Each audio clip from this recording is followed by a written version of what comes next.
We cannot continue as a country and continent whereby we send our resources to be processed in other countries, which means we are importing jobs of our young people. While everyone's watching the US-China trade war, a small African country just became the secret weapon in the global tech race. This is the hidden deal that could change who controls the world's most powerful resource, and America isn't happy. In the middle of Africa's Atlantic coastline, a quiet nation is sitting on one of the most valuable treasures on Earth, not oil, not gold, but something far more powerful, a group of 17 obscure minerals that run the entire modern world. They make your smartphone light up, they make electric cars move, they power every fighter jet, satellite, and missile system used by the world's superpowers. They're called rare earth elements, and right now a hidden deal signed in Namibia may be quietly rewriting who controls them, while the United States spends billions trying to escape its dependence on China. Namibia, a country of just 2.5 million people, has become China's newest secret trade ally. In a single agreement, Chinese companies secured exploration rights to some of Africa's richest rare earth deposits and promised to help Namibia build its own refining capacity, something Western investors never offered. On paper, it looks like progress. In Washington, it looks like a problem, because whoever controls rare earth supply chains doesn't just make money, they control technology, defense, and global influence. And if a small African nation starts helping China dominate that market, it could tilt the global balance of power. This isn't a story about mining. It's a story about leverage, about how a deal almost no one noticed might reshape the world's most strategic industry. And why America is suddenly paying very close attention to a place most people can't find on a map. Namibia wasn't supposed to matter this much. For decades, the world saw it as a quiet, sparsely populated nation wedged between South Africa and Angola, known more for its wildlife and dunes than for global politics.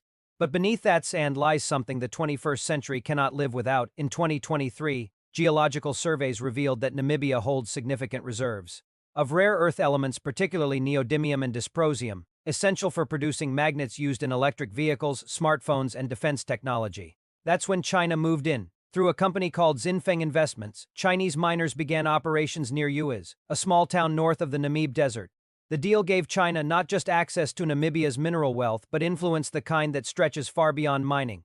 For Beijing, it was a strategic masterstroke. China already controls more than 70% of global rare earth production and nearly 90% of refining.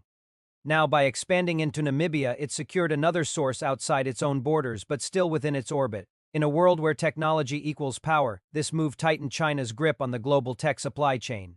But for Washington, it was a warning sign. The United States has been racing to diversify away from Chinese rare earths for years. Lawmakers have poured billions into domestic mining and alliances with Australia and Canada.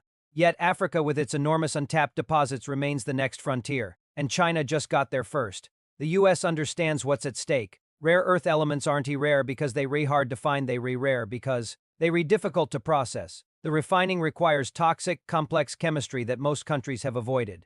China mastered it decades ago, accepting the pollution costs others refuse to bear. That decision gave Beijing dominance in one of the most critical sectors on Earth. So when news leaked that Namibia was signing contracts with Chinese companies not only to mine, but to build local refining plants, alarms went off in Western capitals. Because this wasn't just about raw materials leaving Africa anymore. It was about Africa learning how to refine and export finished products with China's help, and that's a game changer. If Namibia develops refining capacity, it becomes a key node in the global tech supply chain. That means electric vehicles, smartphones, and renewable energy systems could soon depend on African processing plants tied to Beijing. In other words, the West loses leverage. Washington's problem isn't Namibia itself. It's what Namibia represents. A new model of African trade where resource nations no longer just sell raw materials to the West, but partner with China or other powers to climb the value chain. For decades, African economies were kept in a cycle. Extract, export, repeat. The wealth went outward. The pollution and poverty stayed behind. Now countries like Namibia are saying, no more. Instead of shipping unprocessed minerals to Western refineries, Namibia wants to refine them at home to keep the jobs, the technology, and the power. That's why this story isn't just about geopolitics, it's about independence. Namibia recently passed new regulations limiting the export of unprocessed rare earths, insisting that mining companies must refine locally or partner with local industries. On paper, it's about economic growth. In practice, it means Western firms who have long relied on Africa as exports now face new competition. For the United States, the worry runs deeper.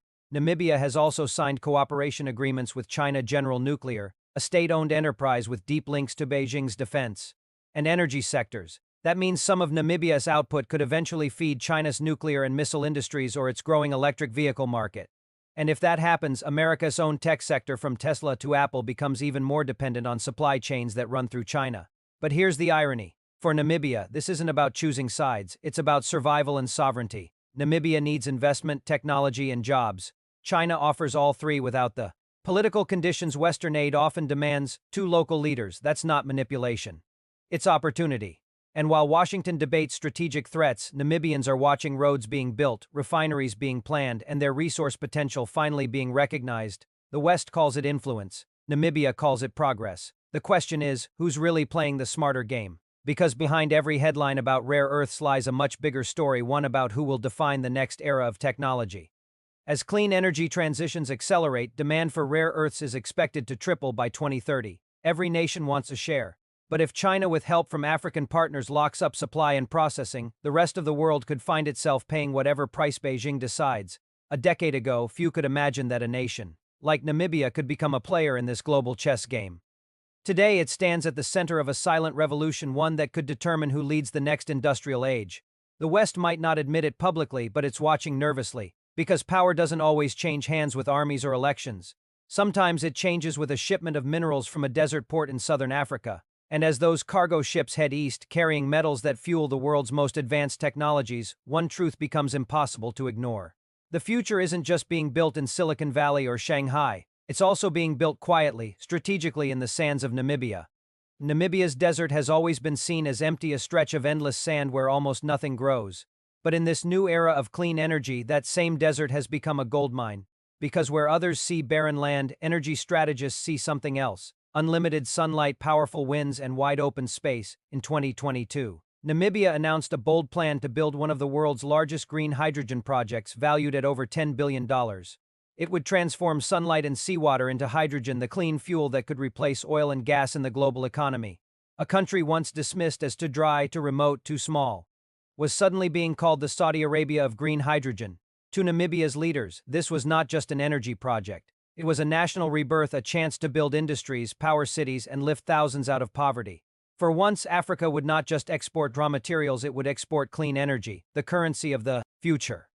But as Namibia's plans grew, so did foreign interest, and soon what began as a dream of independence started to look like a new kind of dependency.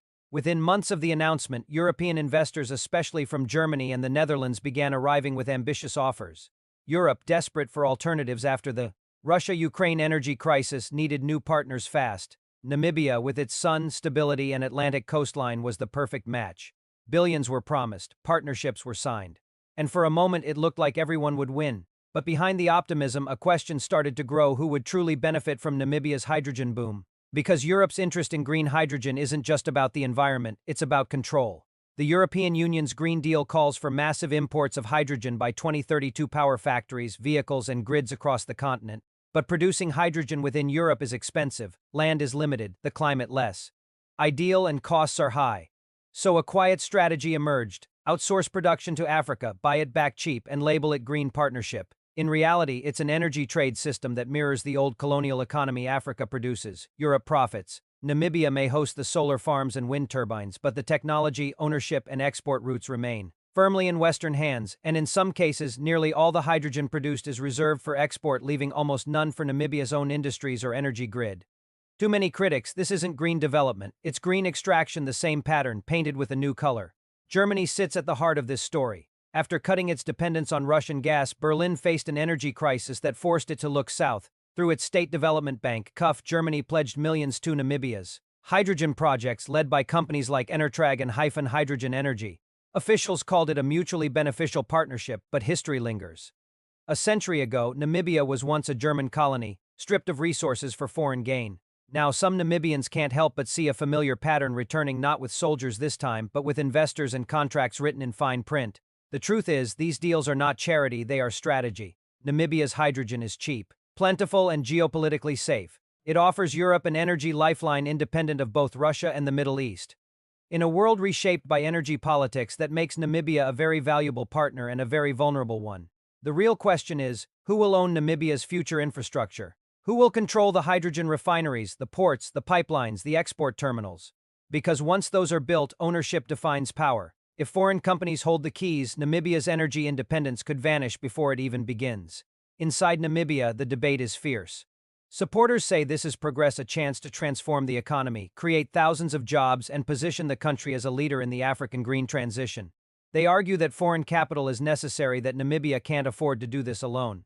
But others aren't convinced. They warn that the deals are moving too quickly. With too little transparency, they ask, will the energy produced in Namibia actually power Namibian homes? Or will it simply flow into Europe's industrial grid while locals remain in the dark? Some environmentalists have raised another concern. The flagship hydrogen project is being built inside a protected national park. If managed poorly, the very project meant to save the planet could harm one of Africa's most fragile ecosystems. Even green energy, it seems, can leave a footprint. But Namibia's story isn't just about one country. It's part of a much bigger race, the global race for hydrogen supremacy. Around the world, nations are investing billions in this new fuel. China dominates electrolyzer production, the technology that splits water into hydrogen and oxygen. The United States is pouring subsidies into its hydrogen economy through the Inflation Reduction Act, and Europe is betting big on African partnerships. Everyone wants a piece of the hydrogen future, because whoever leads in clean energy will shape the next industrial age, from manufacturing to geopolitics. For Africa, this could be a historic opportunity. If nations like Namibia manage to keep control of their energy industries, to refine, export, and innovate locally, they could leapfrog past decades of economic dependency. They could turn their natural advantages into global leverage. But if they simply hand over the rights to foreign companies, they risk replaying the same script, written during the oil and mining eras where Africa supplied and others profited. It's not just a question of energy, it's a question of power. Because in the 21st century, whoever controls clean energy will control the economy, the technology, and the politics of the planet. Namibia wants to stand on its own. It envisions using its hydrogen to fuel local industries, power its grid, and become a regional exporter to neighboring African countries. But doing that requires something much harder than building solar farms. It requires breaking centuries of economic patterns. The West holds the technology, the West holds the financing, and the West still writes the rules of global trade. That's why this hydrogen boom isn't just an environmental story, it's a test of Africa's ability to take ownership of its future.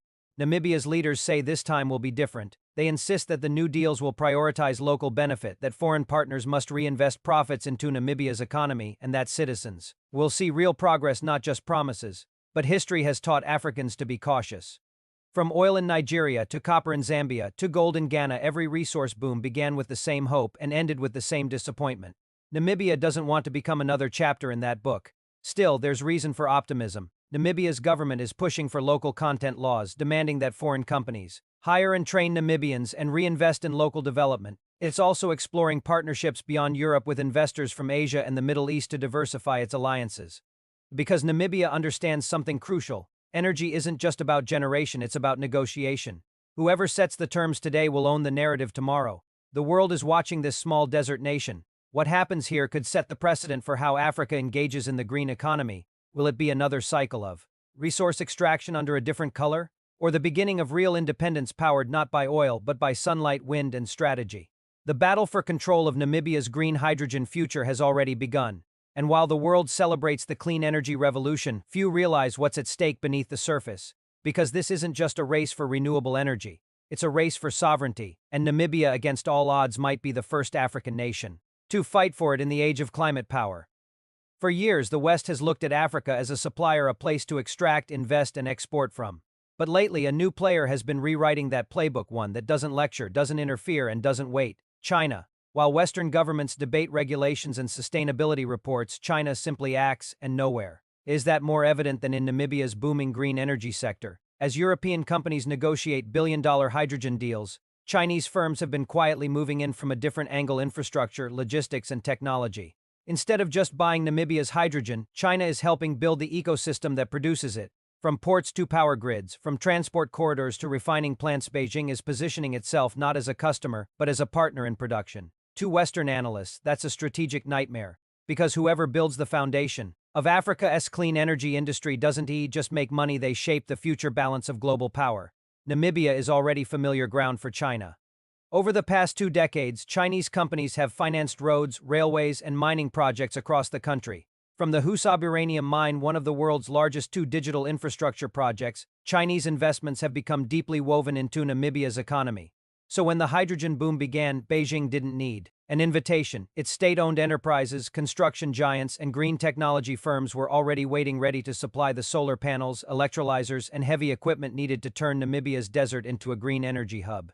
And here's the twist. While Western investors often arrive with conditions demanding political reforms, environmental audits, and procurement rules, Chinese financing tends to come with fewer strings attached. For many African nations, that's not exploitation, it's liberation. A chance to move faster, negotiate directly, and build, without waiting for endless approvals from European bureaucracies. But the simplicity comes at a price, because Chinese loans often tie repayment to future exports. If Namibia borrows to build its hydrogen infrastructure using Chinese financing, it might have to repay those debts not in cash but in hydrogen itself. That could quietly hand Beijing a long-term grip over Namibia's clean energy output. To Washington and Brussels, this is a new version of China's Belt and Road Initiative, but this time powered by solar panels and electrolyzers instead of highways and harbors. To Beijing, it's simply strategy. If the 20th century was defined by oil, the 21st will be defined by hydrogen. And China doesn't plan to be left behind. Behind the headlines, the real struggle is technological. China currently produces more than 60% of the world's electrolyzers, the machines that split water into hydrogen and oxygen. They're cheaper, mass-produced, and getting more efficient every year.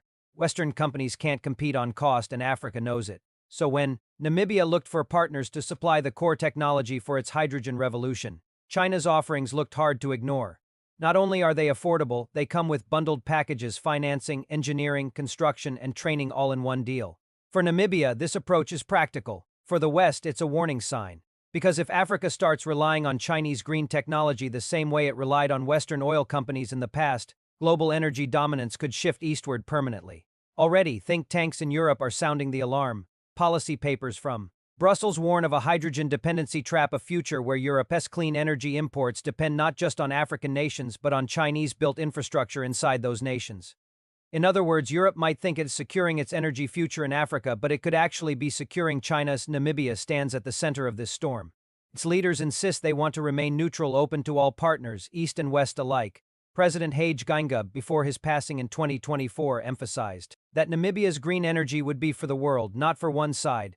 But neutrality is hard when giants are pulling from both directions. On one side, Europe dangles billions in grants and development funds, wrapped in the language of sustainability and partnership. On the other, China offers speed, technology, and long-term investment, no lectures, no conditions.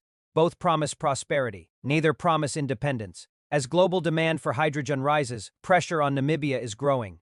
Every deal signed could tilt the country's future toward one superpower or another. And while officials speak of balance, the numbers tell a different story. Chinese contractors are quietly winning key infrastructure tenders, supplying materials, and even training local engineers in renewable technologies. This isn't colonialism in the old sense. There are no soldiers or flags. It's colonization through capital, contracts, and code. A silent takeover through supply chains. But here's where the story takes a hopeful turn. Namibia isn't powerless. Its leaders understand the stakes, and in recent months, the government has started pushing back slowly, strategically, and, with remarkable clarity, they've begun renegotiating terms in major hydrogen projects, demanding local ownership stakes, Namibian labor quotas, and technology transfer agreements. Foreign investors must now commit to building skills, not just extracting profits. They must train local engineers, fund local startups, and leave behind more than just empty promises. It is a bold move, one that few African nations have tried before in the renewable energy race, and it's already drawing mixed reactions. Western diplomats call it protectionist, Chinese officials call it a barrier to cooperation, but ordinary Namibians call it sovereignty, because this time the people of Namibia don't just want jobs, they want ownership. They don't just want to supply hydrogen, they want to export finished fuels, build hydrogen-powered industries, and create a new class of African innovators. That's the real revolution, not the turbines or the solar panels, but the idea that an African nation can define its own role in the global clean energy economy. Yet the tug of war is far from over. Across Western capitals, policymakers are growing anxious. Reports from intelligence agencies warn that China's growing influence in Namibia could reshape the global energy map. Editorials call it the new scramble for Africa, only this time, it's fought with climate policy instead of armies. Washington is quietly exploring its own counter-strategy, funding renewable projects through the U.S. International Development Finance Corporation and building alternative trade partnerships. The European Union is ramping up its global gateway initiative designed to compete directly with China's Belt and Road. But on the ground, it often feels too little, too late. For Namibia, this is both a blessing and a burden. It has something the world desperately needs: vast renewable potential, and everyone wants a share. The question is whether Namibia can turn this attention into lasting independence, or whether it will be drawn into another era of external control, just dressed in the language of sustainability. The world is entering a new kind of Cold War, one fought not over ideology but over energy sovereignty. In this war, hydrogen is the new oil, and the nations that control its production and trade will shape the next century. Namibia, small but strategic, stands right at the fault line. Every deal it signs, every contract it approves, ripples far beyond its borders into Europe's climate goals, China's industrial strategy, and America's geopolitical calculus. And as this race intensifies, one thing becomes clear: the battle for Africa's resources never truly ended, it simply changed its name. Now it's called green energy. Namibia's challenge and opportunity is to prove that this time the story will end differently. That this time an African nation can lead not just as a supplier but as a shepherd of the global future. That the sunlight blazing over its deserts can power more than turbines, it can power independence. Because in this age of climate and competition, the greatest resource of all isn't hydrogen or sunlight, it's the courage to own your destiny. Namibia's deserts were once symbols of emptiness, endless stretches of sand where time seemed to stand still. But now those same sands hold the blueprint for a new global order. In a world desperate for clean energy, Namibia has become more than a country, it's a test. A test of whether Africa can rise not as a resource but as a rival. As the West races to secure its future and China moves to secure its dominance, Namibia stands in the middle, holding something more powerful than hydrogen.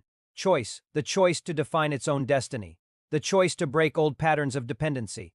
The choice to show that the next energy superpower doesn't have to be in the north. The world is watching. Investors, politicians, and corporations are all waiting to see how this story ends. But perhaps for once it won't be written in Washington or Beijing. Maybe this time it will be written under the Namibian sun. And when it is, the world will finally learn that Africa was never powerless, only underestimated.